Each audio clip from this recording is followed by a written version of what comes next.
sunshine go away today. I don't feel much like dancing. Some man's gone, he's tried to run my life. You don't know what he's asking. When he tells me I better get in line, I can't hear what he's saying. When I grow up, I'm gonna make it mine. These ain't dues I've been paying. How much does it cost? I'll buy it. The time is all we've lost. I'll try it.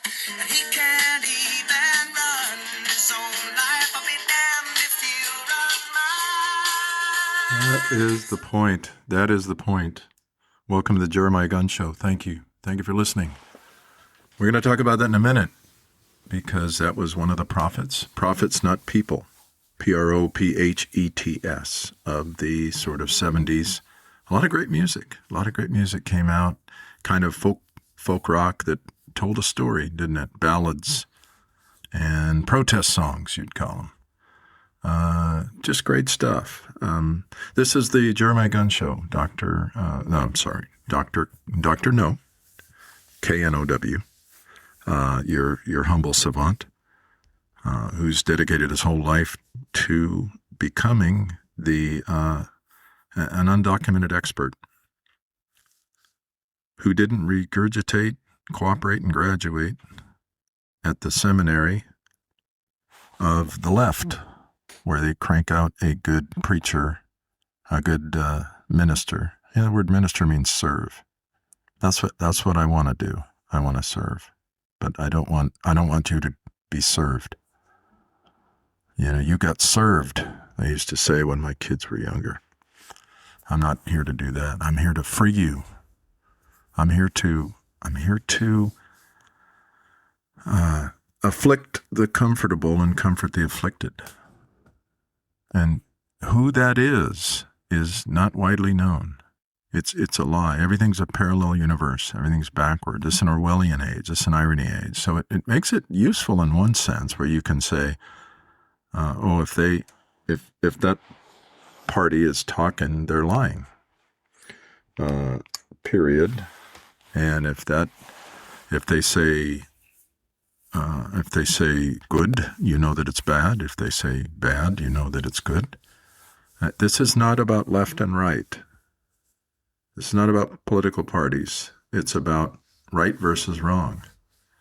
And you can't say, although modern philosophy professors will say, I think it's called dualism,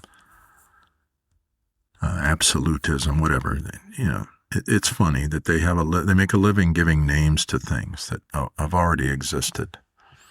And they ask questions, as Goethe said, they ask questions that were answered by wise men centuries ago. And they attribute it to themselves. So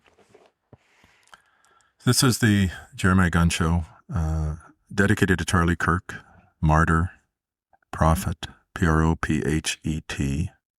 Prophet is someone who can tell you what's going to happen, not like crystal ball, but like, hey, like a physician. If you keep this up, it ain't going to be a different outcome for you than it was for everybody else who did that.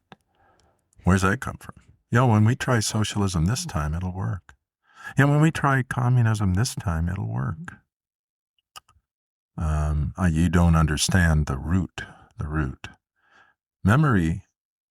Memory is the soul of a race. Insanity is the loss of memory. So we're going to talk about what insanity means. Brief announcement. I want to have a fight. I don't know how many times I'll announce it, but I want to have a UFC-type fight with the left, with the priests, the dukes, the barons, the lords. Not my lord, but their own lord. Teddy Roosevelt once referred to a colleague as a self-made man who worships his creator. He's a self-made man who worships his creator. Talking to you, Newscomb, Prickster, Colbert, Kimmy Kimmel. Don't misinterpret the truth and a righteous indignation. Righteous indignation, It was Andrew Breitbart. He called his book Righteous Indignation, and the word nation was capitalized. That's just one of the words they lie about. Nation. If you're a nationalist, you're a Nazi. It just follows. That's one of those reverse barometer things. Somebody calls you a Nazi, check and see if they're a Nazi. It can be proven. That's how they do it. That's how they play that game. It's like these old Columbo or McCloud or one of these old TV detective shows that were so popular, where the Prince and the Pauper, the Man in the Iron Mask. They're pretending to be on the right side. They're saying hypocrisy is the tribute that vice pays to virtue. That's why they virtue signal. So I want to have a fight because they don't believe in debate. All they do is grandstand ad hominem and self-promote.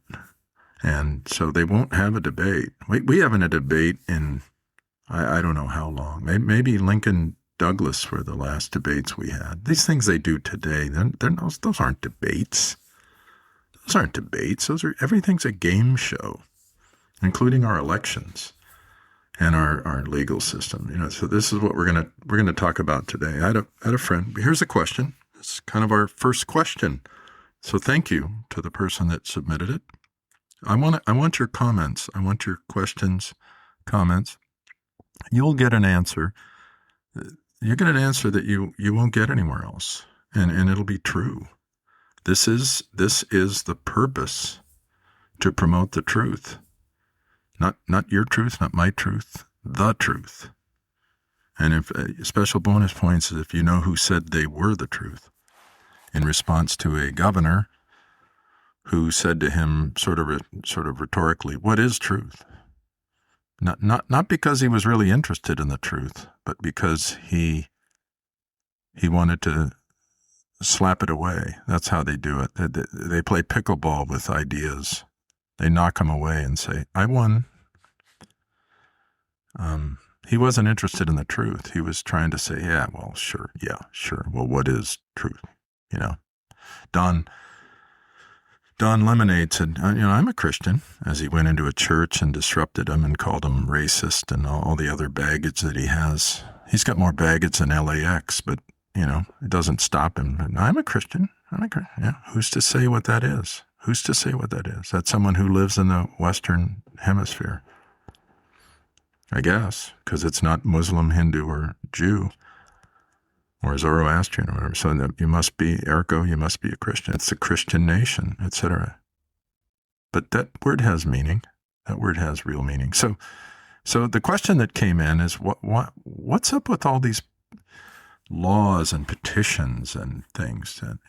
Let's have a petition that where my vote will actually be counted, where we get rid of gerrymandering, or where we make the gas more affordable, or let's have a petition that aliens don't get to have.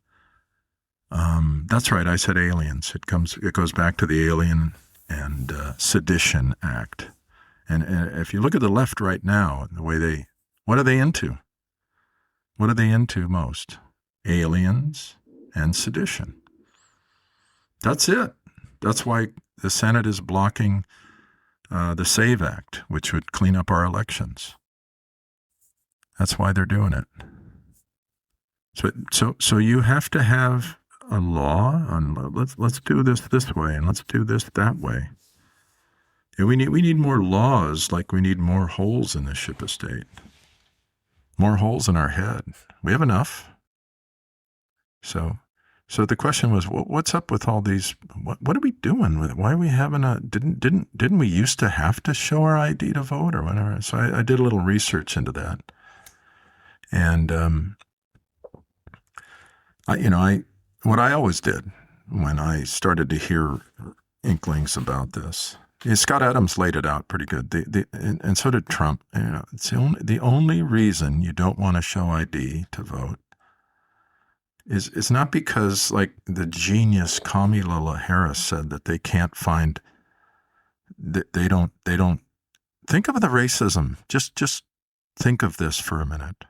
the ones who are calling you racist, the Jim Crow Democrats. Jim Crow was a Democrat. They're saying, well, they can't get a hold of a Xerox machine, so they can't. Bozo Biden, Buydin, Buydin. He said, folks, there's the deal. Where am I? Where was I? Who am I? They don't know how to go online to get in line.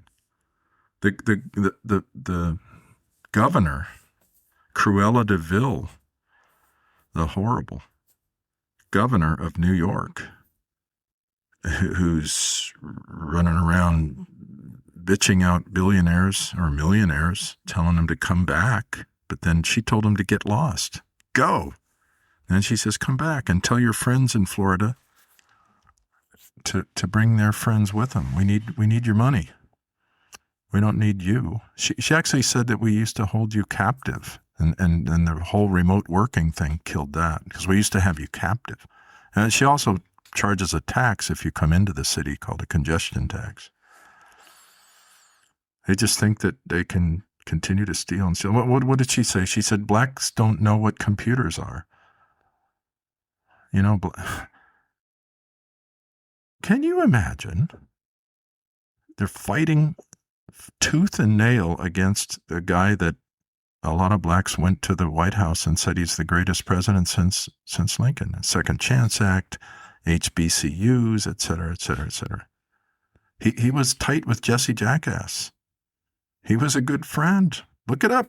Watch the videos. They're horrible. They're horrible. But she says blacks don't know how to find. So this is, I'm setting on stage of who these people are.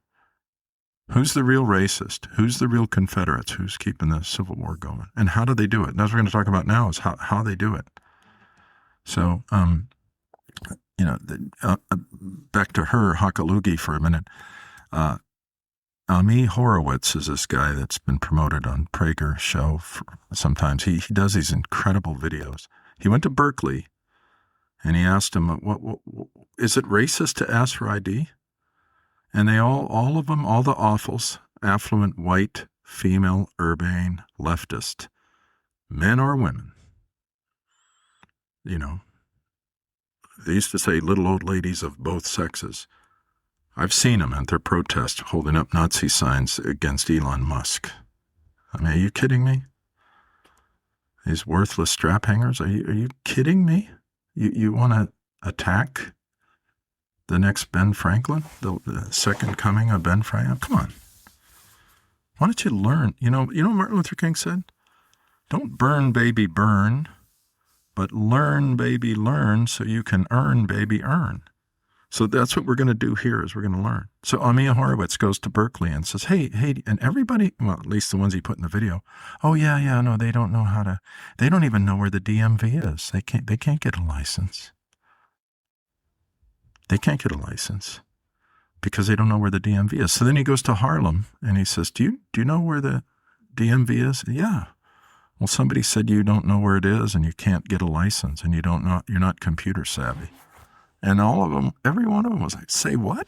Who said, what is this, candid camera? The DMV's on 40th and 2nd or whatever. Here's my license right here. I'm happy to show it. So they like to have these ideas in their head that, you need us to pass laws and control your life. That's why that intro song. He tells me I better get in line. He can't even run his own life. I'll be damned if he'll run mine. Does the name Hunter Biden come to mind? Does the name Gas and Nuisance come to mind? Or Kamala Harris or Pelosi or any of these people? Hillary Rotten, they're going to tell you to get in line. That was Hillary's big thing. Compliance. So when I used to go vote, I'd try to show my ID, and these women, these little old ladies of both sexes that were volunteering or getting paid to do that, they'd hold up their hands like a crucifix, like people who saw you without a mask during COVID. Oh no, I can't. It's illegal. it's illegal to ask for your ID. So I said, okay. So what's your name? And I said, and I used my next door neighbor's name. I know him real well. He's a good friend. I said, John Stone. And she says, okay, sign right here, Mr. Stone. And I said, I can't. Why? Because I'm not John Stone. He's my neighbor. She says, well, why would you do it? How? I said, why? How would you know? How would you know? You don't want me to show you the ID. Well, then, if you voted, then his vote wouldn't be counted, and your vote, you'd get in trouble. And I said, how would I get in trouble? Nobody would ever know. Maybe you'd throw out both our votes when he came and saw the fake signature. But, are you kidding me? So this isn't exactly about it, but this is why petitions? Why so many? My wife and I go to the store and there's a guy there, and it used to be they had one, maybe two. This guy had 14 or 17. This one says that they have to do what they were elected to do. This one says that they have to actually get elected to do what they said they're going to do. This one says that these laws that are already on the books have to be enacted. So we have these people who don't do their job, and they still get paid, and they think that they're going to create, the people that founded this country said, the government which governs least governs best. One of them said, the more the laws, the less the liberty. The more the laws, the less the liberty. One of them said, if you won't be ruled by the 10 commandments, you'll be ruled by the 10,000 commandments. Isn't that something? The simple line, the right that you already have, Second Amendment, of the people that you already have to keep and bear arms, it doesn't do any good to keep them if you can't bear them. You have them in a collection in a shadow box and say, yeah, that's this kind and that's that kind, but I can't use it. I wish I could. Maybe for hunting, if I get all the right paperwork filled out. So do you know that there's at least as of the 80s, there were 20,000 laws covering guns, arms, guns. That's a kind of a funny word. Firearm. It's like manslaughter. It's just the most primitive caveman. Firearm. Him have firearm. Has fire come out of arm, But that's all it was arms. Keep it simple, stupid. Do you know that there, as of the 80s, there was 20,000, not 200, not 2, to rhyme with the Second Amendment, but 20,000? And so kind of define what you think infringed means. You got to look it up. It says surrounded by a bunch of strings attached. Fringe. It shall not be infringed. We'll talk about that on another show. That's a whole other show. It's the huge misunderstanding. Deliberate, conscious deception. So if you won't be governed by the 10 commandments, you'll be governed by the 10,000 commandments. One of the founders, the folks that animated them, the philosophers, said useless laws weaken the necessary ones. Do you need a law to say that the people at the DMV have to do the job they were hired to do, or whatever? Just fill in the blank. Just cranking out paper? When Al Gore was, speaking of paperwork, when Al Gore was debating so-called George W. Bush, he tried to intimidate him and alpha male him. Good luck. And he tried to get in his face and say, in Texas, there was a sad, horrific thing where these guys dragged a guy behind white guys dragged a black guy behind a truck until he was dead.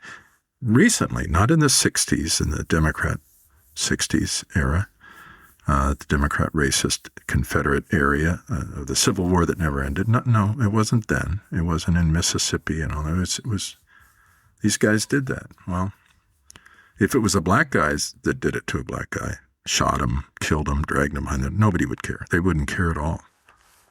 They don't care at all. That's why black lives don't matter. They don't matter to them. Unless you say all lives matter, in which case you're a conservative. But anyway, the case they were talking about, and Al Gore thought he could really throw it in his face because when Bush was governor, you didn't work to get that called a hate crime. Well, what is that? And Bush just said, I wanted to execute the guys. I wanted to execute them. Boom. Checkmate. Slam dunk. So Al Gore wants to print a piece of paper and put it in a file that says, what they did was hate. Do you realize that? Not love. It wasn't friendship. It wasn't fraternity. It was hate. We just typed up a law and debated for years, and now we printed it and put it in a filing cabinet. When I was reading about organization and efficiency in my career, I read that 70+% of documents you put in a file cabinet or a file folder don't ever get looked at again. So it recommended a different means of facing that truth. Well, what are they doing? And we have this schizophrenic relationship with crime. That's why a lot of these things, and I had to go to traffic school one time. And, I'm sitting there next to this guy at lunch. We're talking because it lasts all day. That's a genius. Make them go to school all day and then their insurance rates won't go up. But don't do anything about the people that are doing everything wrong. So, I was talking to this guy at lunch and he said, it seems to me that we have a schizophrenic relationship with crime. We love to watch things about, I would deport all the mafia tomorrow or the day before yesterday. Deport them or execute them. I would make movies about them. Those are the most popular movies. Or, slash horror films about horrible people serial killers. These are the fun. If that happens to you, it happened to a little girl that was going to school with my sister. And my sister couldn't sleep for weeks. It was her classmate. What's wrong with you people? So anyway, he said, we have a schizophrenic relationship with crime. I said, what do you mean? He said, I went to this movie. I paid good money to watch this movie, and I really enjoyed it. It was about the perfect crime and how the guy got away with it and just celebrated it. Like the wisdom literature says, they not only do these things, but they take pleasure in them that do them. Inventors of evil. Can you think of a better name for Hollywood than inventors of evil?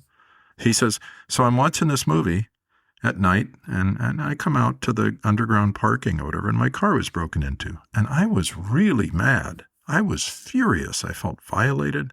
That's happened to me twice, so I get the feeling.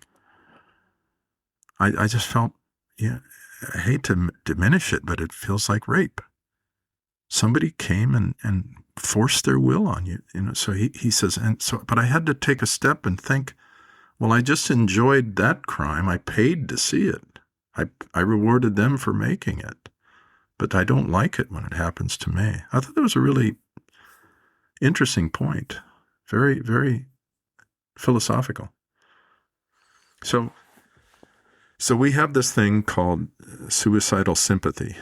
It's misplaced. And vis-a-vis laws and crime and all that stuff.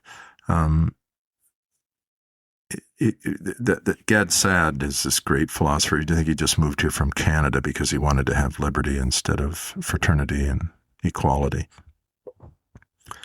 And so he came, anyway, he wrote a book called Suicidal Empathy. And I think he didn't want to be silly with his, what's that called, an alliteration, by saying suicidal sympathy, but it's not really empathy. Empathy means you can identify, you know what they're going through. None of these people do.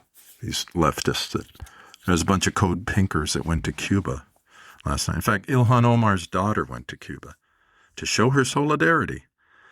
You know, sweetie, if you really want to show your solidarity, go there. And you code pinkers on the plane celebrating with your self-promoting virtue saying, just stay down there. There's no law against that. Don't stay here. And this is like a wife or a husband who's committing adultery with one or two people down the street, but they say, but I still want to live here. I just like making myself feel good with that other person and making them feel good. But I still want to be here with you. I want to live in your house. No, there's no place for enemies within. That's why when the founding fathers created the Alien and Sedition Act, it's because they knew, weren't they prescient? Look at these ICE rallies with these offals interfering with federal constitutional authority on behalf of aliens.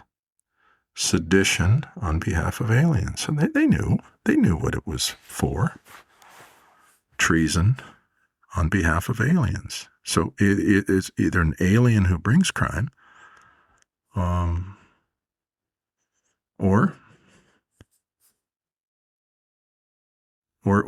it's citizens, so-called, who are promoting them and doing the no cash bail and defund the police and. So, let's talk about one crime, drunk driving. Did you know that I've had bouts with, or at least interactions with alcoholism in my life? Who hasn't, right?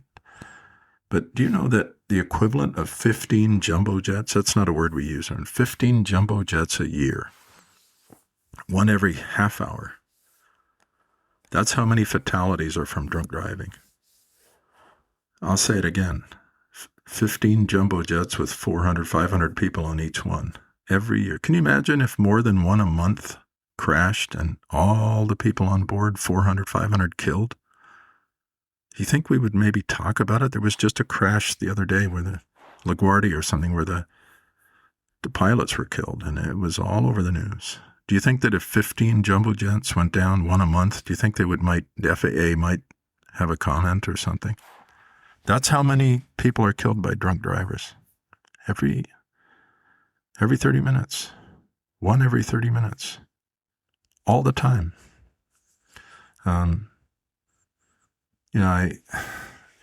Anyway, so I was talking to somebody at work who obviously liked the nip of the grape and get behind the wine. I didn't really know it for sure, but I said, in Scandinavia, that you get like 90 days hard labor. And he says, you sure are a hard ass. Some guy just broke up with his girl and he's all crushed and he has a few too many and then he's driving home. I said, yeah, and he plows into a family that didn't break up.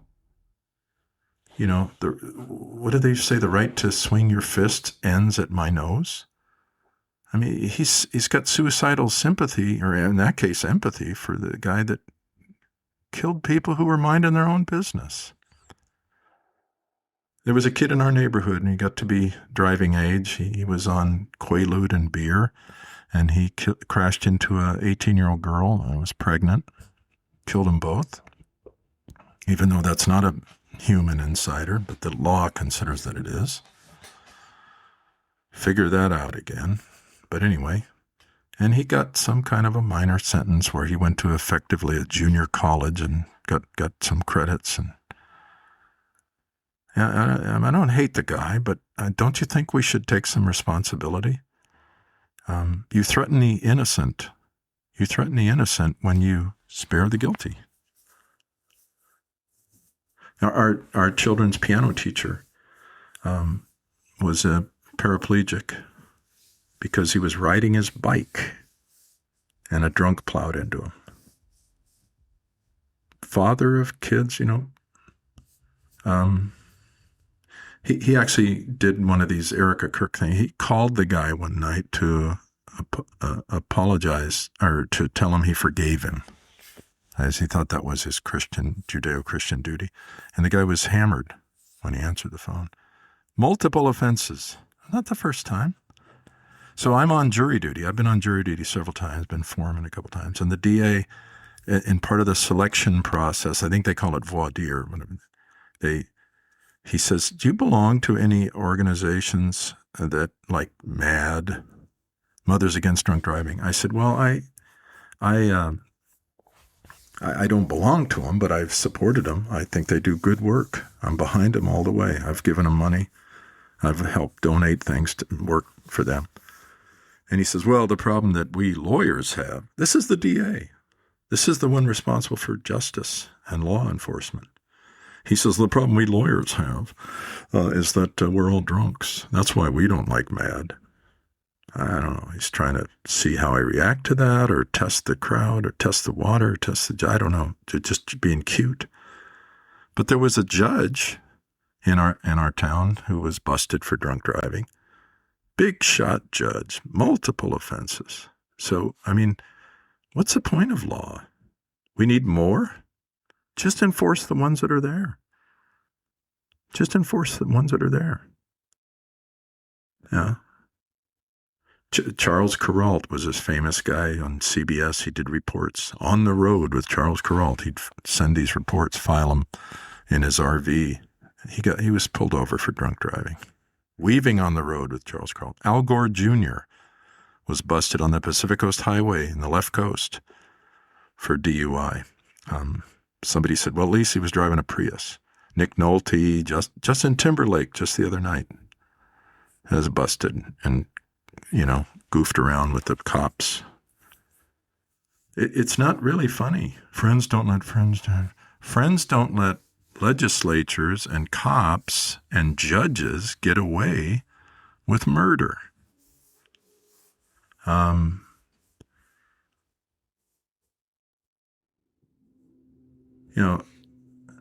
I mentioned this THX 1138 by George Lucas, and they had a really cool concept in their convention. The cops were like robotic. They looked like they looked like a cross between one of those gold mannequins you see at a nice store and an LAPD outfit with a motorcycle helmet. Very cool. And they had a gold head and uniform. And I didn't really get it, but I think what was happening was, I think I found out that there's this broadcast playing all the time, and it's the budget for chasing that particular criminal. So they do this sort of algorithm and say, well, he's worth chasing that much, and he's worth chasing that much, and so when they reach the limit, the budget is at the limit, they're called back. So they're chasing this character out, Robert Duvall. They're chasing him, and he's just trying to get away. Turns out he's in this underworld, literally netherworld, that gets to the sun and escapes. But anyway, they just stop. They get the broadcast that, hey, we're out of budget, can't do it anymore. That's the way real companies work. How come they don't work that way? Anyway, I worked with a guy who was a principal of the high school that I coached at. His dad was murdered when he was a young man. Not the dad. I mean, when the coach was a young man, when the principal was a young man, his dad got murdered, and he has to go. He's getting up there, and he and his wife have to write letters to the parole board, and they have to go up there every year. They have to ruin their life by going up there to say why this guy should not be released. What is their urge to release? When I lived up north.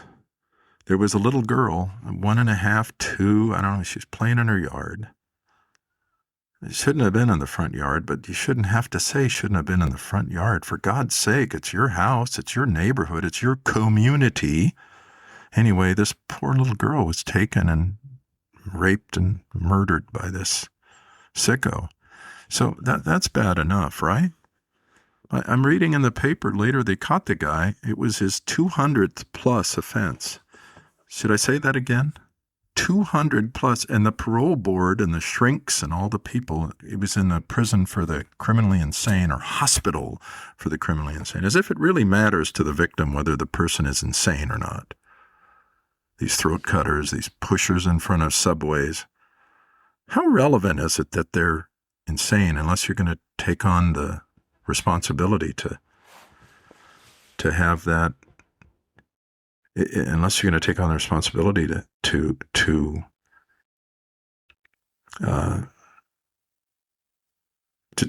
take responsibility for them? What does it make if they're insane? During the Menendez trial, this is silly. It's like OJ trial.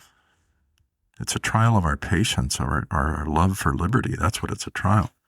It's just a joke otherwise. Anyway, they in the Menendez trial, they trot out X number of psychologists that say they are crazy, and X amount equal rank that say they're not. How's that going to help? How's that going to help? What's the difference between law and justice? Whole nother show. But so they asked this woman, is psychology an art or a science? And this woman, psychologist, said, it's an artful science. Bing. How cute is that in a murder trial? So these parole officers would say about this guy, these shrinks, they would say, he had a way of convincing us he was well. Okay. So just the other day, I guess a Chicago teen was murdered by a repeat offender alien. I think he was from Venezuela, who just won the World Baseball title. And repeat offender murdered this girl, just walked up and shot her. And the Chicago alderwoman says, well, I guess she was in the wrong place at the wrong time. She might have startled him. He had a gun. What? How about this? How about a new law? One new law. Let's quit on all these laws. One new law that says that every judge, every probation officer, every defense attorney that gets these people off, they're more interested in getting their client off, not justice. No interest in justice. How about if they serve the time and they start off by going to the funeral? And you can't change the time. What's with these, law kind of surrounds judicial system. Aren't they kind of related? So these judges, they give the guy 19 consecutive life sentences, or 5 or 3. I mean, what's the point? Well, that's so they can't get out. Some other judge can't come along and let them out in 10 years. That's how we have to do it. No, you don't. You execute them within 90 days, like Charlie Kirk's murderer. What are we waiting for? Jeffrey Dahmer's people on the jury died of old age before he was killed. And he was only killed because of another inmate. Justice? So this Chicago teen's murdered by this repeat offender. Repeat offender. All of these could have been prevented. We had in local news, there was a 12-year-old girl. Just listen to this for a second. Speaking of councilmen, city council. Anyway, 12-year-old girl's walking across the crosswalk near a fast food and gets plowed over by a 40-something-year-old guy. And so the city council had an emergency meeting.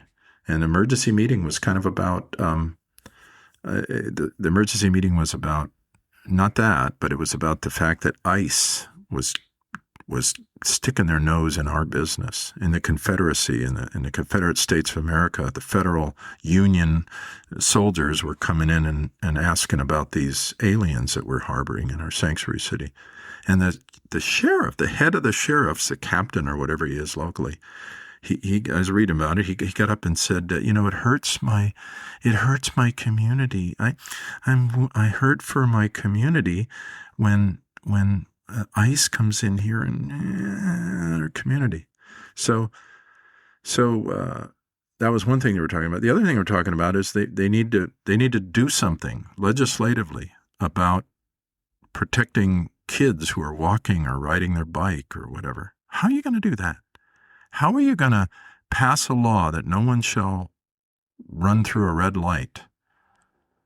Do we need that law? I thought it was already a thing.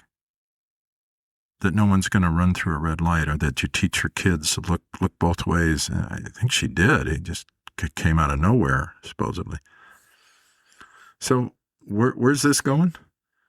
So this conservative from an adjacent community sues them, and then the city lawyer gets all upset, like, you can't just have emergency meetings whenever you want. So they said, okay, well, we don't want to get sued. That's the main thing, because that's all that the only justice we have is the fear of a lawsuit, whether that's HR or drunk driving or anything. O.J. Simpson. So they said, oh, okay, super sorry. Take away your lawsuit, but we are still right what we said. It was still a thing. It was still okay what we said. And then I find out, just recently, I happened to run into the little girl's mother. She was 12. And I just told her how sorry I was. She says, well, she says, I had 150 people write letters because they had the trial. Yeah, 150 people, right? Is that kind of like a petition? About what? To say he really ought to, the driver really should pay a price for that manslaughter. Maybe it wasn't first degree. Maybe it was vehicular manslaughter. But guess what? Anybody guess? Anybody ahead of me? He's an alien. He's an alien.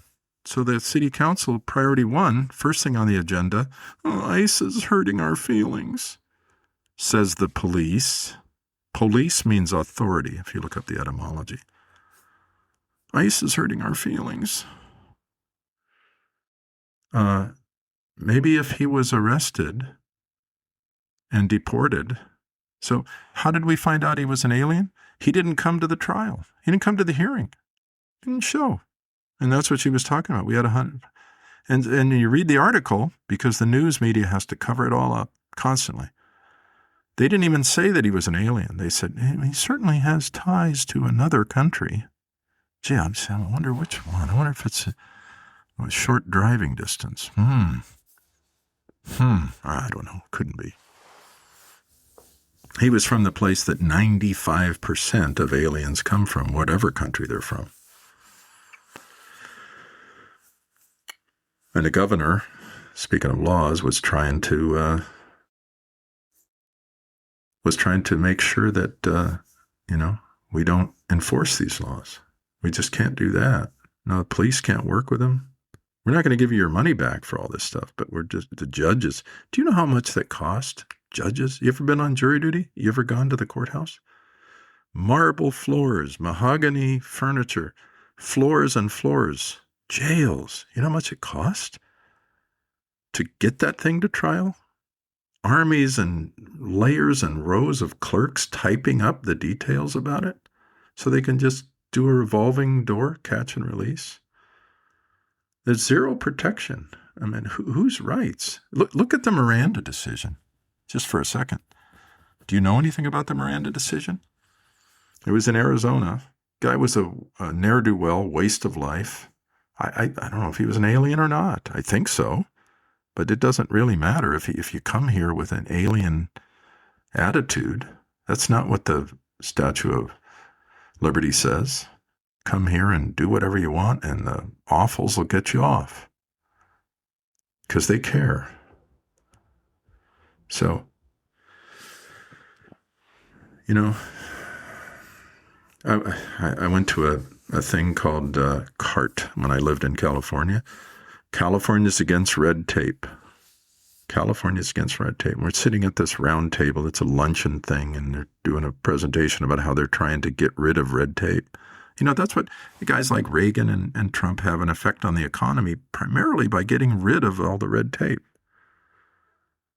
It's silliness. It just means bureaucracy. They're wasting your money. They're wasting your time. And now they're destroying your life or your loved one's life. So there was one woman there, and we were all complaining about, Well, I'm glad that they're going to do something. This Californians Against Red Tape, and she says, "You don't understand. You guys don't understand. I worked for a senator. They work 13-hour days, 7 days a week. They do a lot of work." I said, "Doing what? How much of that is printing and mailing glossy things of them with their shirt sleeves rolled up or whatever, with their business suit, trying, look into the future, and I mean, what do they really do?" I think the Texas legislature only meets for a few months out of the year. And even there, the Democrats sneak away to Ohio or Michigan and drink beer on your dollars so they don't have to do the thing they were elected to do. So getting back to the original question, what about showing ID and all that stuff? Yeah, turns out gas and nuisance a couple of years ago, they were already tightening the screws on don't ever make them show their ID. Oh no, what would that accomplish? The same party of Jim Crow that made people take a poll tax and take a test. We ought to have a test for voting. That's another show on how to vote, how to get the elections cleared up. Vivek Ramaswamy wrote about that. But anyway,